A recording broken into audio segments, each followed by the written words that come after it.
यदि पूजा घर में दीपक जलाते हो तो या तो उसे सुरक्षित स्थान पर रखना या फिर जब तक वो बुझ नहीं जाता है घर बंद करके मत जाना। बहुत पहले तुमने किसी को धन राशि दक्षिणा स्वरूप देने का सोचा था ना, कोशिश करना कि वो वादा पूर्ण हो जाए। और तुम ही मेरी आवाज़ सुनने की जिद कर रहे थे, तुम्हें ही मेरी आवाज़ सुननी थी, तो पिछली सुबह मैंने ही तो तुम्हें कुछ निर्देश देते हुए उठाया था। उसमें हैरान होने वाली कोई बात नहीं है। याद है पिछले 2 सालों में तुमसे मैंने कितना अन्नदान करवाया है। इस साल भी तुम कुछ करोगे, मेरी सेवा करोगे, पर तुम इस साल वस्त्र देना, वस्त्र दान करना। मैं जानता हूँ कि तुम उन लोगों की सहायता नहीं करना चाहते जिसने तुम्हारी माँ की बेइज्जती की थी। तुम बेफिक्र रहो, अब तुम्हारी जिंदगी में कोई दखलंदाजी नहीं करेगा। कुछ लोगों की नकारात्मक सोच तुम्हें बहुत परेशान कर रही थी, सिर्फ इसलिए मैंने उन्हें तुम्हारी जिंदगी से हटा दिया है। और देखो अब कैसे मजबूत बन गए हो तुम। अब तुम्हें कोई फर्क नहीं पड़ता कि कौन आया और कौन गया। मेरे साथ अब खुश रहने लगे हो तुम, और बिल्कुल ऐसा ही बनाना था मुझे तुम्हें। तुम्हारी रुचि खाने से इसलिए हट गई है क्योंकि तुम पहले जितना खाते थे ना, उससे ज़्यादा उसका बखान अपने मित्र मंडल में करते थे।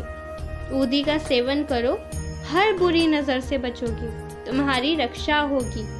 मैं इसलिए कहता हूँ, बार बार कहता हूँ, ऊदी का सेवन करो और तुम अपने क्षेत्र में बहुत निपुण बनोगी। तुम्हें बहुत ख्याति मिलेगी। ये संघर्ष वाले दिन आज चल रहे हैं, मैं मानता हूँ। आज सब कुछ नामुमकिन लग रहा है, पर कल सब मुमकिन हो चुका होगा। तुम बस परिश्रम करने से पीछे मत हटना और हिम्मत मत हारना। और तुम एक बार के लिए जिन लोगों को बहुत महंगे तोहफे देते हो ना, उतने महंगे मत दो, लेकिन जो तुम्हारी ज़रूरतें हैं उसे प्राथमिकता दो। उसे तुम सबसे पहले पूरा करो। तुम्हारे स्वास्थ्य के लिए जो भी चीज़ें ज़रूरी हैं ना, उसे लाने में देरी मत करो और उसके लिए पैसों की कीमत मत लगाओ। याद रखना, तुम जिंदा बचोगे ना तो तुम एक बहुत बड़ा साम्राज्य स्थापित कर सकते हो, सिर्फ अपनी मेहनत और लगन से। पर उसके लिए तुम्हारा होना बहुत ज़रूरी है। और इस वक्त अपने मन को अपने काम से हटने मत दो। इस वक्त तुम्हारे काम में तुम्हारा पूरा मन और तुम्हारा पूरा दिल लगना बेहद ज़रूरी है।